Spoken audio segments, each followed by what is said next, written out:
O King, Queen Vaidarbhi was fully pacified by the Supreme Personality of Godhead, and understood that his words had been spoken in jest. Thus she gave up her fear that her beloved would reject her. Smiling bashfully as she cast charming, affectionate glances upon the face of the Lord, the best of males, Rukmini spoke the following, O descendant of Bharat. Actually, what you have said is true, O lotus-eyed one. I am indeed unsuitable for the Almighty Personality of Godhead. What comparison is there between that Supreme Lord, who is master of the three primal deities and who delights in his own glory, and myself, a woman of mundane qualities whose feet are grasped by fools? Yes, my Lord Urukrama, you lay down within the ocean as if afraid of the material modes, and thus in pure consciousness you appear within the heart as the Supersoul. You are always battling against the foolish material senses, and indeed even your servants reject the privilege of royal dominion, which leads to the blindness of ignorance. Your movements, inscrutable even for sages who relish the honey of your lotus feet, are certainly incomprehensible for human beings who behave like animals. And just as your activities are transcendental, O all-powerful Lord, so too are those of your followers.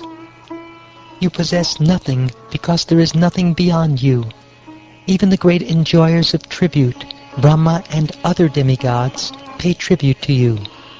Those who are blinded by their wealth and absorbed in gratifying their senses do not recognize you in the form of death. But to the gods, the enjoyers of tribute, you are the most dear as they are to you. You are the embodiment of all human goals, and are yourself the final aim of life. Desiring to attain you, O all-powerful Lord, intelligent persons abandon everything else.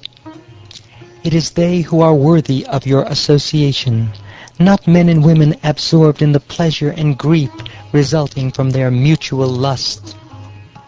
Knowing that great sages who have renounced the sannyasi's danda proclaim your glories, that you are the supreme soul of all the worlds, and that you are so gracious that you give away even your own self, I chose you as my husband, rejecting Lord Brahma, Lord Shiva, and the rulers of heaven, whose aspirations are all frustrated by the force of time, which is born from your eyebrows.